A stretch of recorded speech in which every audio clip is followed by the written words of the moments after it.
Hello बच्चों। जैसा कि लास्ट क्लास के अंदर हमारा टॉपिक ये मतलब चैप्टर खत्म हो चुका है। मैंने कहा था नेक्स्ट क्लास से आपको इसके एक्सरसाइज के क्वेश्चंस मैं दिखाऊंगा। तो एक्सरसाइज के क्वेश्चन बेटा कुछ इस तरीके से हैं। तो बेटा चलिए फर्स्ट क्वेश्चन से हम स्टार्ट करते हैं। ये क्वेश्चन कुछ ऐसा है जो कि आपके स्क्रीन के ऊपर साफ साफ दिख रहा है। मैं यहाँ पर सॉल्व करता हूँ। पहला क्वेश्चन है एक्सरसाइज का। My father went to a shop from home which is located at distance 250 metre.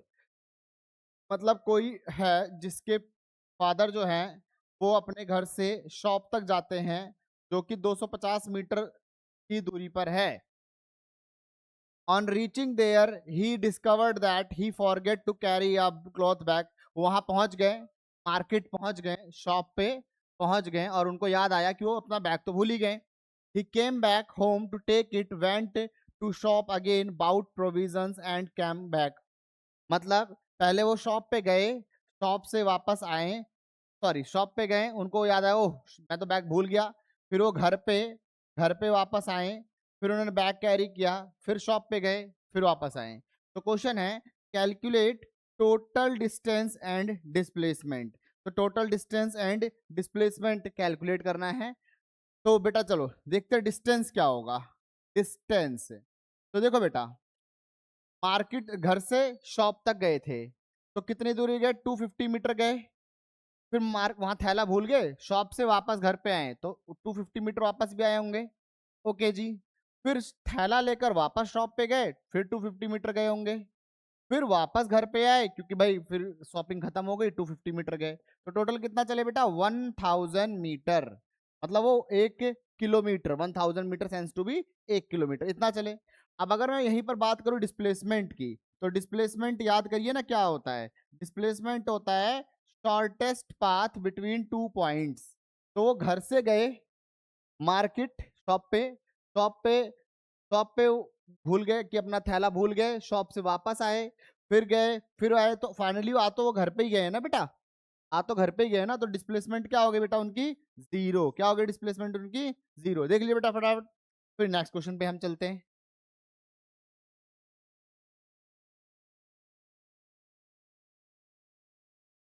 Okay देखिए बेटा next question.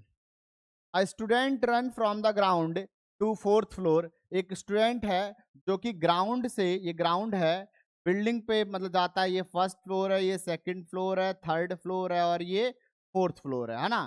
First, second, third और फोर्थ फ्लोर। हर एक फ्लोर की जो ऊंचाई है वो क्या है बेटा, वो है 3 मीटर। हर एक फ्लोर की जो ऊंचाई है वो 3 मीटर, 3 मीटर, 3 मीटर। मतलब हर एक फ्लोर की ऊंचाई 3 मीटर है। ग्राउंड फ्लोर चढ़ के फोर्थ फ्लोर पे गया और फोर्थ फ्लोर से अपनी किताब, जैसे होता है ना आप सबके फ्रेंड्स वगैरह होते हैं कि पर वाले फ्लोर पे तो आप सब बुक्स वगैरह लेने जाते हो ना, तो बुक्स लेने गया था। यहाँ चढ़ के यहाँ पर गया और उसकी खुद ही क्लास सेकंड फ्लोर पे थी और वहां से वापस आया। तो क्वेश्चन ये है कि बताइए, बताइए कि वो कितना चला है, वो कितना चला है। तो देखिए, जब वो फर्स्ट से मतलब ग्राउंड फ्लोर से मतलब डिस्टेंस कितना है, फर्स्ट पॉइंट, फर्स्ट पार्ट में हम करेंगे डिस्टेंस। तो distance from ground to fourth floor, देखो डिस्टेंस, टोटल डिस्टेंस निकालना, टोटल डिस्टेंस पहले में निकालना है, टोटल डिस्टेंस फिर निकालना है डिस्प्लेसमेंट कितना ट्रैवल करा। तो पहला, अब ग्राउंड फ्लोर से फोर्थ फ्लोर का डिस्टेंस क्या हो गया। फर्स्ट, ग्राउंड फ्लोर से, ग्राउंड फ्लोर से फोर्थ फ्लोर, फोर्थ फ्लोर और फिर फोर्थ फ्लोर से ground second floor, fourth floor plus fourth floor से सेकंड फ्लोर। तो अगर दिमाग लगाया जाए, थोड़ा सोचा जाए, तो जब फोर्थ फ्लोर तक गया तो 3, 6, 9 और 12, मतलब 3 3 मीटर ट्रेवल करता हुआ गया ना। तो ग्राउंड फ्लोर से, जमीन से लेकर फोर्थ फ्लोर जाने में कितना डिस्टेंस ट्रेवल करा उसने, 12 मीटर। और वहीं फोर्थ फ्लोर से वापस ग्राउंड फ्लोर पे आने के लिए कितना डिस्टेंस ट्रेवल करेगा। फोर्थ फ्लोर से ग्राउंड फ्लोर सेकंड फ्लोर पे आएगा तो 3 और 3 6 मीटर ट्रेवल करेगा तो सेकंड फ्लोर पे आ जाएगा। भाई फोर्थ फ्लोर सेकंड फ्लोर पे आने के लिए दो ही तो फ्लोर कवर करने हैं इसको।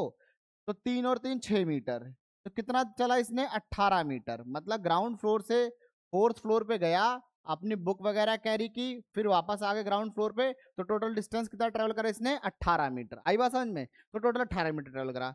वहीं सेकंड हैंड पूछा गया है there displacement from starting point. और स्टार्टिंग पॉइंट क्या था बेटा? स्टार्टिंग पॉइंट उसका ग्राउंड फ्लोर था ना, तो स्टार्टिंग पॉइंट से उसने कितना डिस्प्लेसमेंट ट्रेवल करा? तो स्टार्टिंग पॉइंट सेकंड हम निकालते हैं, स्टार्टिंग डिस्प्लेसमेंट, डिस्प्लेसमेंट, इन सबको कवर करने में पूरा डिस्प्लेसमेंट कितना हुआ? तो वो 4 फ्लोर चढ़ के गया है ऐसे करके। ग्राउंड है ये, 1 फ्लोर, 2 फ्लोर, 3 फ्लोर, 4, हर एक की ऊंचाई 3-3 मीटर है, हर एक की ऊंचाई 3-3 मीटर है ऐसे करके। तो वो सेकंड फ्लोर पे वापस आ गया। तो क्वेश्चन है कि फ्रॉम स्टार्टिंग इसने स्टार्ट कहां से किया था? ग्राउंड से किया था ना। जब वो सेकंड फ्लोर पे वापस आ गया तो ग्राउंड फ्लोर से क्या दूरी रह गई, क्या डिस्प्लेसमेंट रह गया? तो क्लियर दिख रहा है कि सेकंड फ्लोर पे वापस आया तो ग्राउंड फ्लोर से 3 और 3 6, क्योंकि डिस्प्लेसमेंट होता है इनिशियल और फाइनल पॉइंट के बीच की दूरी।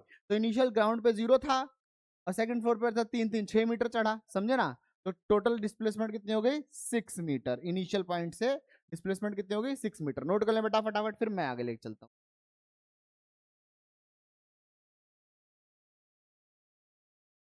ओके, देखिए बेटा नेक्स्ट क्वेश्चन कहता है कि एक लड़की है जो कि अपने स्कूटर को चला रही है और उसका स्पीडोमीटर लगातार कांस्टेंट, जो स्पीड आ रही है, स्पीड शो कर रहा है, वो कांस्टेंट स्पीड शो कर रहा है। कांस्टेंट स्पीड का मतलब समझते हैं ना बेटा? इसका स्पीडोमीटर जो लेट कर लेता हूं 40 किलोमीटर पर आवर से 40 किलोमीटर पर आवर पे लगातार यही दिखाया जा रहा है, ये दिखाया जा रहा है, ठीक है ना? अब constant, is it possible for her scooter to be accelerating and if so how? क्या उसका स्कूटर इस स्पीड पे लगातार 40 की स्पीड पे रहते हुए क्या उसका स्कूटर एक्सलरेट कर सकता है? अगर कर सकता है तो बताइए कैसे? उसकी स्पीड क्या है? कांस्टेंट है, वो अपनी स्पीड नहीं बदलेगी, वो अपनी स्पीड नहीं बदलेगी, कांस्टेंट तरीके से 10-20 कुछ भी हो लेकिन बदलेगी नहीं। तो अब याद करते हैं एक्सेलरेशन। तो पहले पूछते हैं उसके पास एक्सेलरेशन आ सकता है क्या? तो याद करते हैं एक्सेलरेशन क्या था बेटा? एक्सेलरेशन था चेंज इन वेलोसिटी। बेटा सारे टॉपिक देख के बैठोगे तब समझ में आएगा। चेंज इन वेलोसिटी होता है ना एक्सेलरेशन। याद करो, वेलोसिटी में चेंज होगा तभी एक्सेलरेशन होगा। अब वो कह रहा है वेलोसिटी चेंज नहीं हो रहा, कांस्टेंट स्पीड जो है वो लगातार एक जैसी है, लगातार एक जैसी है, फिर भी एक्सेलरेशन हो सकता है क्या? मैं कहता हूं यस इट इज पॉसिबल। मैं कहता हूं yes it is possible on constant speed having acceleration। अब अगर आपके दिमाग में आ गया तो बहुत अच्छा, नहीं तो फिर मैं बता। देखो अब याद करो, मैंने लास्ट लेक्चर में समझाया था सर्कुलर मोशन। सर्कुलर मोशन को समझाते समय मैंने एक क्लियर किया था कि जब कोई ऑब्जेक्ट सर्कुलर ट्रैक पे मूव करता है, जब कभी कोई ऑब्जेक्ट सर्कुलर ट्रैक पे मूव करता है तो भले वो एक यूनिफॉर्म स्पीड में जा रहा हो, एक कांस्टेंट स्पीड में जा रहा हो, लेकिन क्योंकि उसकी हर एक पॉइंट पे डायरेक्शन चेंज हो रही है, हर एक पॉइंट पे क्या हो रही है बेटा? डायरेक्शन चेंज हो रही है। तो क्योंकि डायरेक्शन में चेंज हो रहा है, जिसकी वजह से उसके पास क्या आ जाएगा? एक्सेलरेशन। मतलब वो लड़की अगर किसी सर्कुलर ट्रैक पे अपने स्कूटर को एक कांस्टेंट स्पीड में चलाएगी तो मैं कहूंगा कि उसके पास एक्सेलरेशन है। क्यों है एक्सेलरेशन? क्योंकि के डायरेक्शन में चेंज हो रहा है। और मैंने समझा रखा है एक्सेलरेशन जो होता है उसके पास मैग्नीट्यूड भी होता है और उसके पास डायरेक्शन भी होता है, क्योंकि एक्सेलरेशन तो एक वेक्टर क्वांटिटी है ना, ये वेक्टर होता है। अब या तो मैग्नीट्यूड में चेंज हो, जो कि हो नहीं रहा क्योंकि वो लगातार कांस्टेंट स्पीड से जाया जा रहा है, तो फिर मैग्नीट्यूड चेंज हो तो डायरेक्शन चेंज कर दो।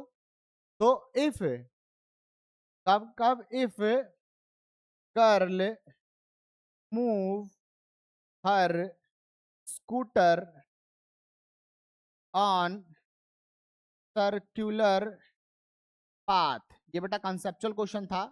Then due to change in direction, due to change in direction scooter having acceleration, के पास एक्सेलरेशन होगा। आई बात समझ में? नोट कर लीजिए बेटा फटाफट, फिर मैं नेक्स्ट क्वेश्चन कराता हूं। ठीक, देख लीजिए।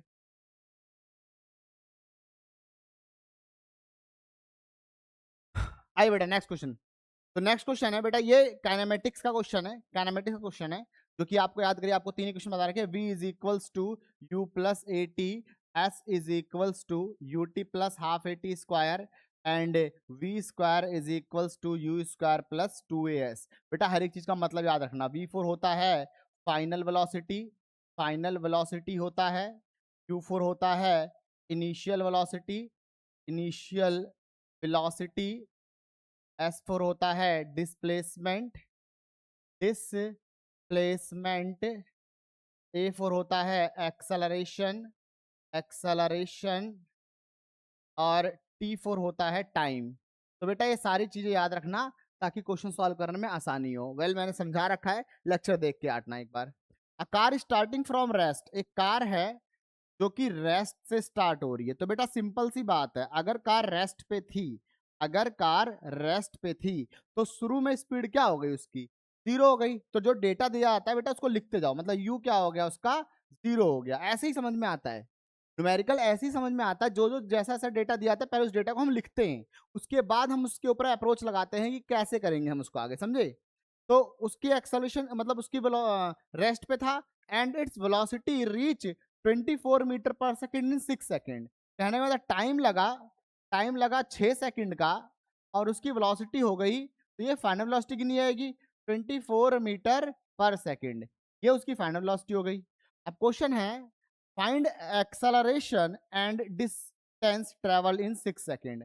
एक्सेलरेशन बताइए और डिस्टेंस बताइए। तो बेटा इन सब में डिस्टेंस की कौन बताता है, डिस्टेंस का हो या डिस्प्लेसमेंट का हो, एस से बताते थे। तो मेरे को एस पूछा गया है और ए पूछा गया है। अब मैं पूरा दिमाग लगाता हूं कि मैं कौन सी इक्वेशन अप्लाई करूं जिससे मेरा क्वेश्चन सॉल्व हो जाए।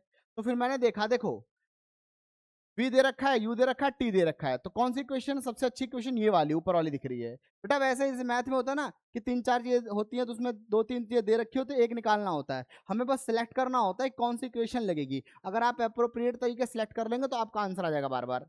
तो देखो v is equals to u plus a t, तो मुझे एक्सेलरेशन निकालना है ना, तो v यहाँ आ जाएगा, v minus u is equals to a t, ठीक है ना। और t acceleration is equal to क्या आ गया, v माइनस यू अपॉन में टी, ये आ गया।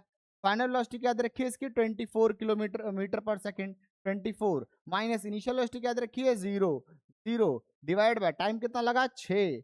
तो बेटा क्या आ गया, 24/6 आ गया। क्या आ गया बेटा, 4 मीटर पर सेकंड स्क्वायर। ये उसकी कार की एक्सेलरेशन हो गई। आया समझ में, दिख रहा है, क्लियर है, ओके क्लियर है। अब इसी में पूछा गया है, बताइए डिस्टेंस कितनी ट्रेवल करेगा, सेकंड पार्ट है डिस्टेंस। तो बेटा अब क्वेश्चन ध्यान से देखिए क्या क्या दे रखा है, ठीक है ना। अब तो देखो एक्सेलरेशन भी निकल के आ गया। अब एक प्रकार से u भी हमारे पास, t भी हमारे पास, v भी हमारे पास, एक्सेलरेशन आ ही गया, s निकालना है। सबसे अच्छी इक्वेशन कौन सी है जिसमें मैं सारी वैल्यू डालूं मेरा आंसर आ जाए। तो बेटा ये आंसर अब आपका दोनों से आ सकता है, क्योंकि हमारे पास दोनों के लिए अप्रोप्रिएट डेटा है। मैं एक से करा देता हूं, अगले से आप खुद कर लेना। मैं इस वाली से करा देता हूं। s is equals to u t plus half a t square. S मुझे निकालना है, यू क्या है, 0 है, लो जी 0 रख देते हैं। टी क्या है, टी है, टी ही रहने देते हैं, क्योंकि 0 से जो भी मल्टीप्लाई होगा 0 हो जाएगा, तो क्या ही रखूं, 1/2। एक्सेलरेशन अभी अभी निकाला, कितना है बेटा, 4 मीटर पर सेकंड आया, तो 4 मीटर पर सेकंड। और टाइम कितना, 6 का, तो 6 का स्क्वायर हो गया, ऐसे करके।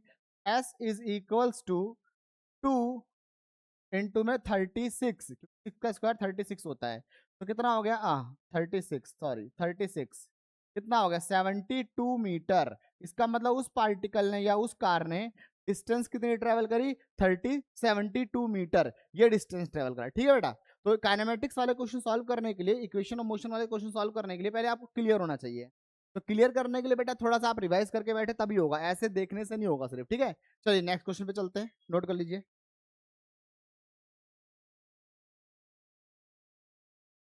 ओके देखिए बेटा, अब अगला क्वेश्चन देखते हैं। क्वेश्चन कह रहा है a motor bike moving with initial velocity 28 metre per second. मतलब कि एक मोटर बाइक है जो कि इनिशियली इतने से मूव कर रही है, ठीक है ना। तो आप देखो मैंने पहले क्या रखा है कि आप क्या करेंगे, जो डेटा दे रखा होता है पहले उस डेटा को हम लिख लेते हैं।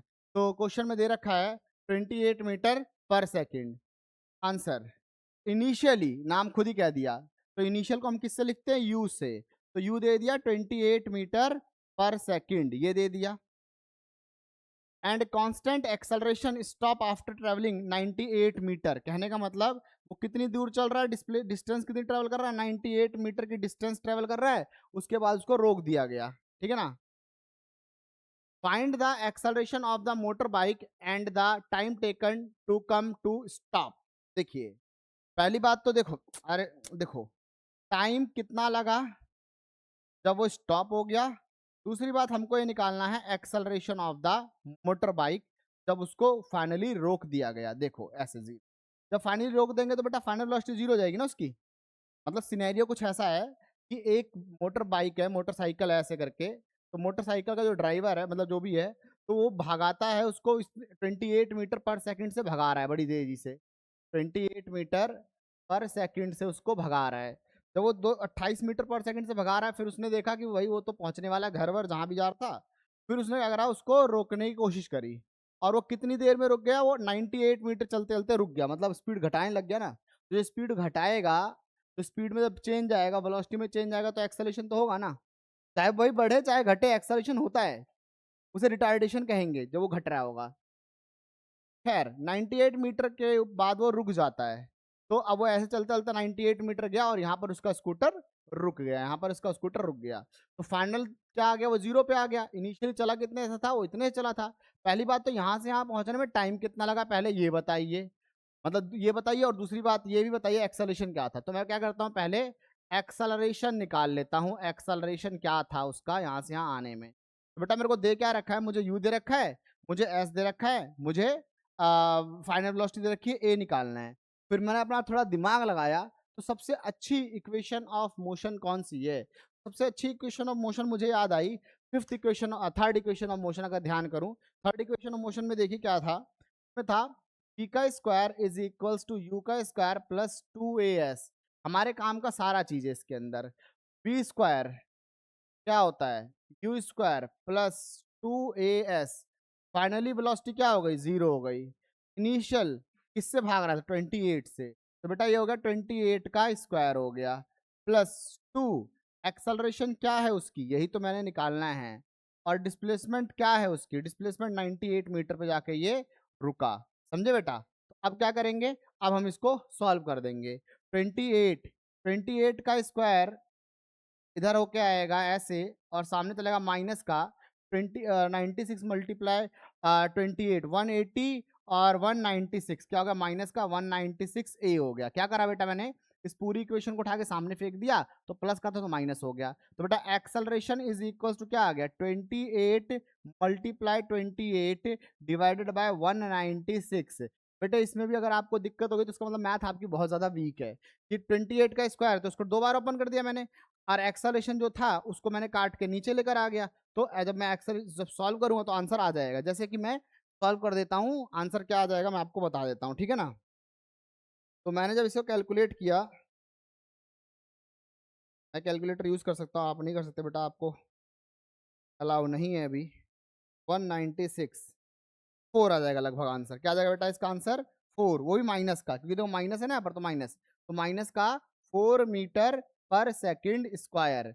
इतने एक्सेलरेशन से वो जो कार है, वो जो बाइक है, वो बाइक आके रुक जाएगी। आई बात समझ बेटा, आई बात समझ में, ठीक है। तो ये एक्सेलरेशन आ गया। अच्छा लो जी, अब हमारे पास क्या आ गया, हमारे पास एक्सेलरेशन आ गया, एक्सेलरेशन आ गया माइनस का 4 मीटर पर सेकंड स्क्वायर। मेरे को फाइनली वो वेलोसिटी जीरो हो गई उसकी। इनिशियल चला था वो 28 चला था।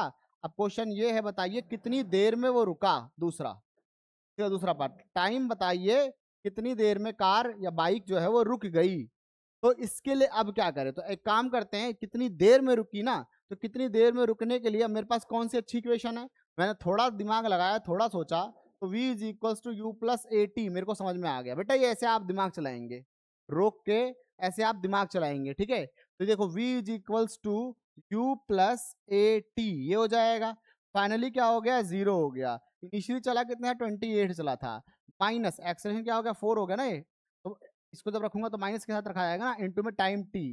बेटा ये जंप करके इधर आएगा तो 4 इंटू में टाइम टी हो जाएगा, माइनस का तो प्लस हो जाएगा 28। तो टी इज इक्वल टू क्या आ जाएगा बेटा 28 डिवाइड बाय 4, क्या आ जाएगा बेटा आपका आंसर 7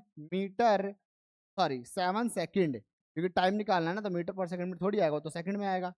तो 7 सेकंड, कहने का मतलब जो बाइक है वो 7 सेकंड में रुक जाएगी जब वो स्पीड घटाना अपनी स्टार्ट करेगा। किस एक्सेलरेशन से स्टार्ट करेगा? जब वो स्पीड घटाना -4 मीटर पर सेकंड से स्टार्ट करेगा, लगातार अपनी स्पीड -4 से घटाता हो जाएगा, तो वो 7 सेकंड में लगभग गाड़ी रुक जाएगी। आई बात समझ में? नोट कर लो बेटा फटाफट, फिर मैं आगे ले चलता हूँ। देखिए बेटा नेक्स्ट क्वेश्चन है, ऐसा है, show that a position time graph of two object A and B that are moving along parallel track in the same direction.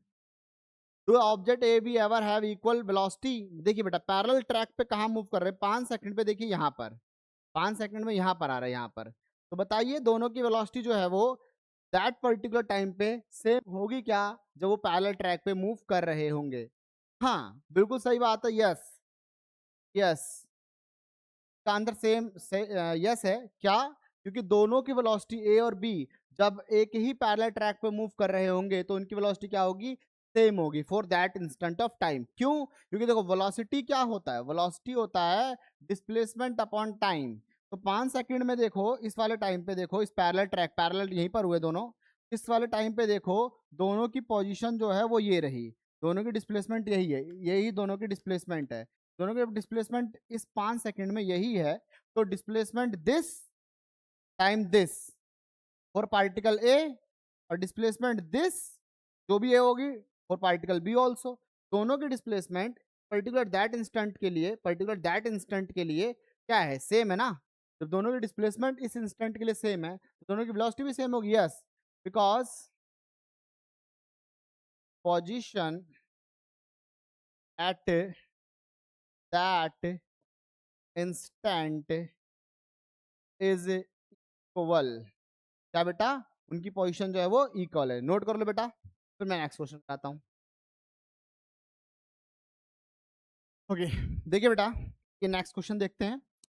Show the change in position with time for two object A and B moving in straight line this. मतलब यहाँ पर दो graph दे रखे हैं, आपके NCERT का 7th question है, थोड़ा ध्यान दे देना इस पे भी।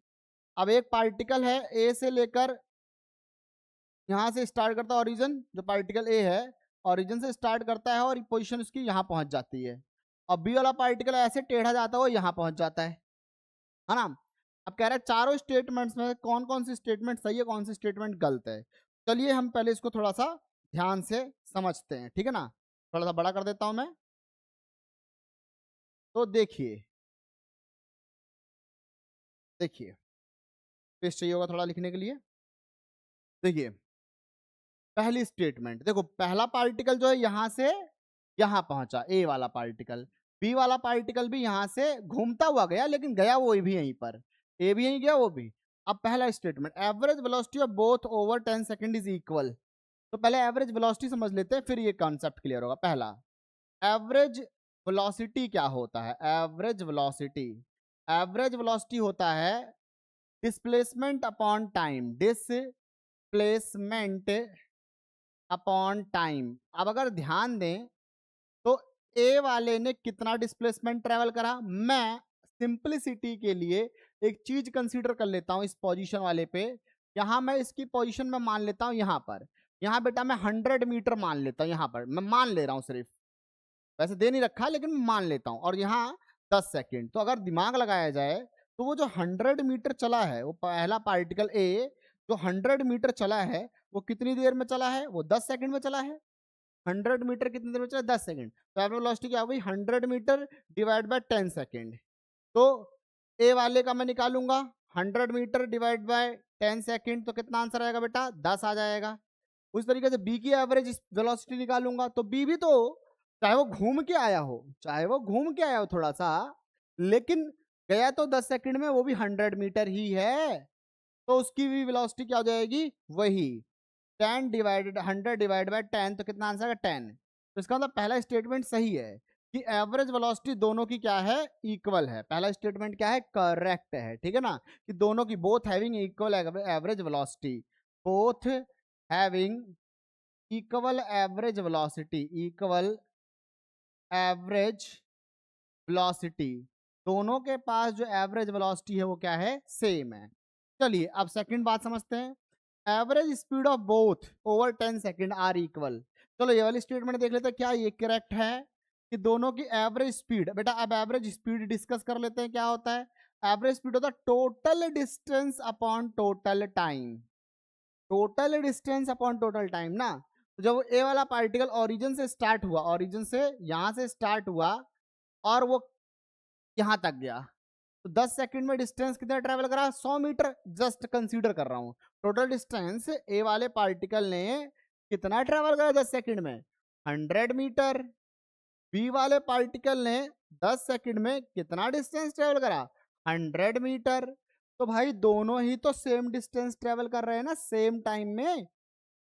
10 सेकंड में ये भी 100 मीटर का डिस्टेंस ट्रेवल कर रहा है, ये भी 100 मीटर का डिस्टेंस ट्रेवल कर रहा है, समझे ना। सर जी यहाँ पर ये तो टेढ़ा भागा ना, पहले वाले केस में सर ये 100 कैसे था, बी वाला, ए वाला चलो 100 था सीधा चला गया, लेकिन याद करो डिस्प्लेसमेंट क्या होता है, डिस्प्लेसमेंट होता है छोटा रास्ता, डिस्प्लेसमेंट होता है छोटा रास्ता। जब मैं छोटे रास्ते पे गया, अगर आप में कंफ्यूजन है, आप ये सोच रहे हैं अभी तक बैठे बैठे कि आपने ए के लिए तो 100 ले लिया, चलो मैं मान लेता हूं, आपने बी के लिए 100 डिस्प्लेसमेंट क्यों लिया, कि डिस्प्लेसमेंट जो होता है पहले और लास्ट वाले पॉइंट के बीच में छोटा रास्ता, तो जब मैं बी वाले पाथ को देखूंगा तो मैं भी उसके लिए भी तो सीधा ही जाऊंगा, उसके लिए भी तो ऐसे सीधा ही जाऊंगा एकदम, समझे।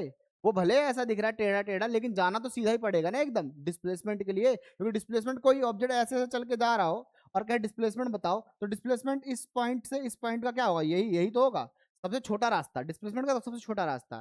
तो बी वाले के लिए जब मैं डिस्प्लेसमेंट निकालने गया तो सबसे छोटा छोटा रास्ता यही है ना, तो उस वजह से वो दोनों बराबर हुए थे। अब मैं बात कर रहा हूं इसके डिस्टेंस स्पीड की बात कर रहा हूं, जब मैं स्पीड की बात कर रहा हूं तो स्पीड होता है total distance upon total time, speed जो होता है एवरेज स्पीड, ये होता है टोटल डिस्टेंस अपॉन में टोटल टाइम, ये होता है। तो टोटल डिस्टेंस कितना हो गया पहले वाले का, टोटल डिस्टेंस यहां से यहां पहुंचा तो कितना चला वो 100 मीटर, जस्ट मैं एग्जांपल लेके चल रहा हूं, 100 चला, टाइम कितना लगा उतने 10 सेकंड, तो ये गया। और बी वाले का क्या हो गया, तो ए वाले का हो गया, सिमिलरली बी वाले का टोटल डिस्टेंस क्या हो गया, बेटे बी वाला भी जो है वो भले टेढ़ा गया हो, लेकिन चला तो लास्ट में 100 मीटर ही चला था, तो टोटल डिस्टेंस 100 मीटर, टाइम कितना लगा उसका 10 सेकंड लगा, कितना आंसर आ गया 10 मीटर पर सेकंड, आया समझ में। तो कहने का मतलब ये स्टेटमेंट भी करेक्ट है कि दोनों की एवरेज स्पीड भी क्या है, सेम है, average speed of both same, आई बात समझ में। तो पहला भी करेक्ट है, दूसरा भी, क्योंकि दोनों की एवरेज वेलोसिटी भी सेम है, एवरेज स्पीड भी सेम है। Third, average speed of A is lower since distance is shorter. अरे भाई ये थर्ड वाली और फोर्थ वाली तो बकवास वाली बात है एकदम। अब तुम खुद सोचो जरा, अगर दोनों की एवरेज स्पीड और एवरेज वेलोसिटी सेम है, दोनों की सेम है, तो कह रहा है average speed of A is lower, तो लोअर हो ही नहीं सकती ना, हम पहले प्रूफ कर चुके सेम है, तो बगैर मतलब में दे रखा है, तो ये इनकरेक्ट हो गया, ये क्या हो गया, ये इनकरेक्ट हो गया, समझे ना। पहले मैं प्रूफ कर चुका हूं जब एवरेज स्पीड बराबर है। अगली स्टेटमेंट कह रहा है average speed of A is lower क्योंकि डिस्टेंस इज शॉर्टर, नहीं ना, एवरेज जब निकालता हूं तो टोटल डिस्टेंस निकल लिया था ना भाई, तो टोटल डिस्टेंस क्या हो जाएगा इसका, भले ऐसा मुड़ता हुआ गया, टोटल डिस्टेंस तो उसने चला सिर्फ 100 मीटर चला है ना, तो उससे कोई फर्क थोड़ी पड़ता, उसका रास्ता छोटा था उसका रास्ता बड़ा था, कोई फर्क नहीं पड़ता उससे। Average speed of A is greater than, जब एवरेज स्पीड में बराबर कह चुका हूं, साफ सीधी बात, वो बराबर ही है, वो कम ज्यादा नहीं है, वो कम ज्यादा नहीं है, वो बराबर ही है, समझे ना। तो ये दोनों स्टेटमेंट, ये वाली दोनों गलत है, ये दोनों स्टेटमेंट क्या है बेटा, गलत है। एवरेज स्पीड, एवरेज स्पीड, ये दोनों स्टेटमेंट क्या है, गलत है, इनकरेक्ट, इनकरेक्ट, ठीक है। तो नोट कर लीजिए बेटा फटाफट। बेटा बाकी क्वेश्चन मैं नेक्स्ट क्लास के अंदर कराता हूँ, बाकी ये पीडीएफ भी बेटा मैं अपलोड कर दूंगा, एक साथ ही पीडीएफ पूरी अपलोड कर दूंगा, जो ये क्वेश्चन सारे सॉल्व होंगे ये मैं लिंक के साथ अपलोड कर दूंगा, तो आप इसे देख लें, ठीक है बेटा। चलिए मिलते हैं नेक्स्ट क्लास के अंदर, बाय बच्चों।